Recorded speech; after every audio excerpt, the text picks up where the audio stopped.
Hi there, that's right, it's Nick Dutch back on the camera again one more time. Hi there, how the heck's it going? I've been called many different things here on YouTube, and there's so many different people who've got so many different interpretations as to what I am or what they think I am.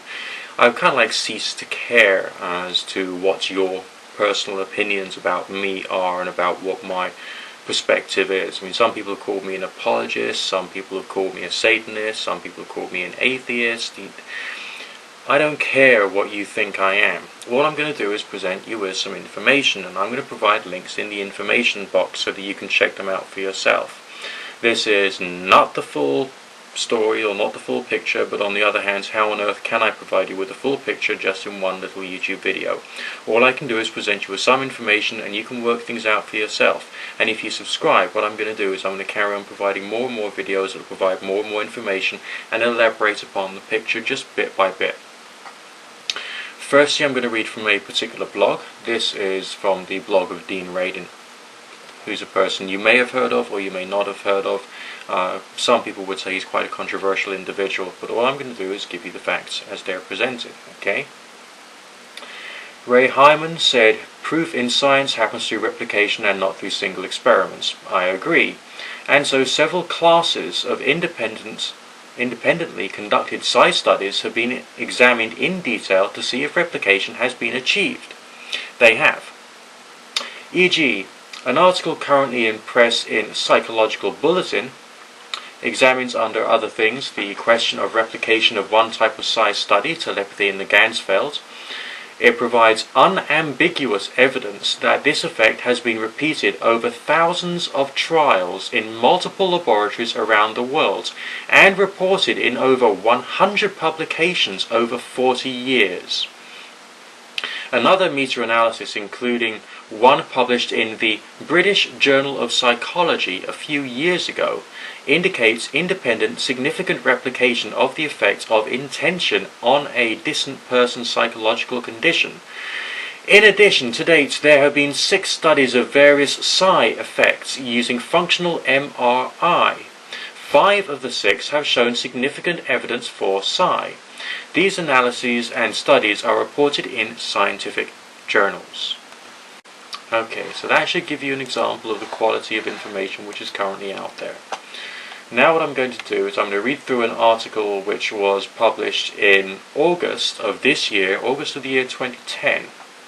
And it says, a new study published in the July Psychological Bulletin, which is not what you might call a crank publication. There's a link to information on the Psychological Bulletin below so you can see that it's not a crank bulletin or a crank publication. Has provided some support for the Ganzfeld experiment said by parapsychologists to show positive effects for Psi. And then there's a little excerpt from the article there, and I'm just going to read it out to you just so you get more of a feeling of what's going on. The most renowned and certainly the most controversial domain in parapsychology is the procedure for testing telepathy in the form of a free response condition known as Ganzfeld, which is German for total field. The Ganzfeld is a special type of environment, or the technique for producing it, consisting of homogeneous, unpatterned sensory stimulation to the eyes and ears of the participant, who is usually in a state of bodily comfort.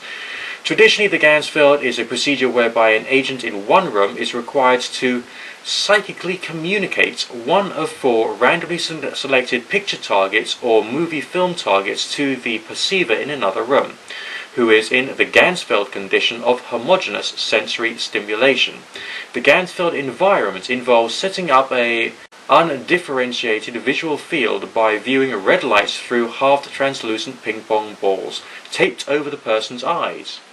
Additionally, an analogous auditory field is produced by listening to stereophonic white or pink hissing noise. As in the free response design, the perceiver's mentation, namely them just saying whatever they feel is coming through to their mind, is recorded and accessed later in order to facilitate target identification, target being one of the 4 images or bits of video.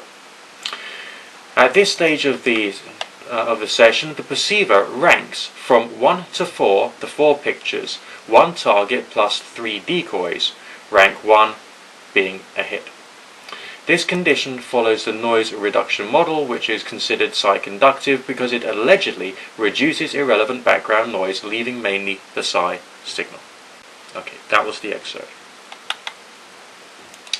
According to a new study, full text as PDF, and there's a link on the article which you can get to from the information box to the PDF, the mean effect size value of the Ganzfeld database were significantly higher than the mean effect size of the non-Ganzfeld noise reduction and the standard free response databases.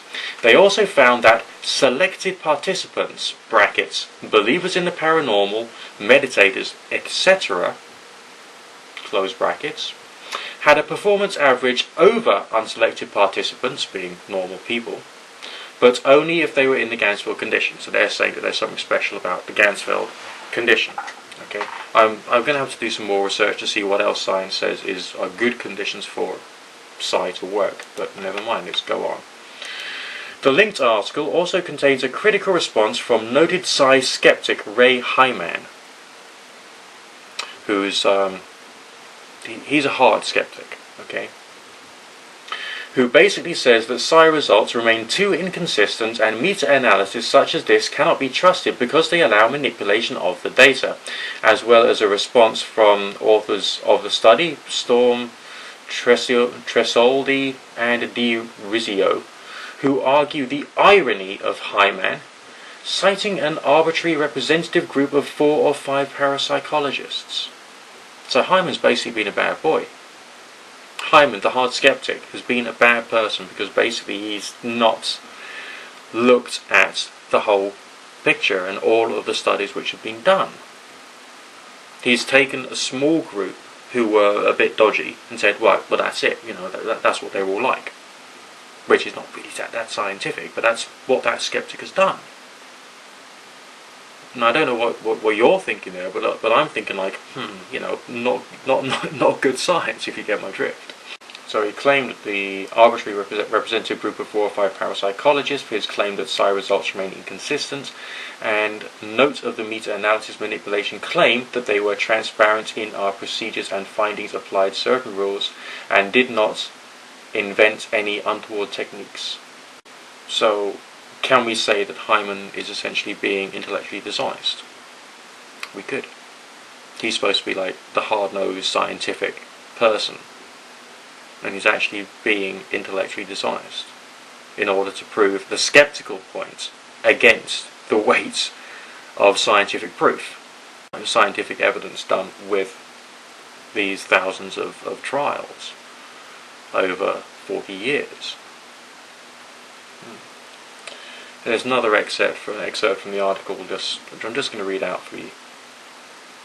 Hyman is convinced of parapsychology's persistent inconsistency, but we maintain that psi is anything but inconsistent.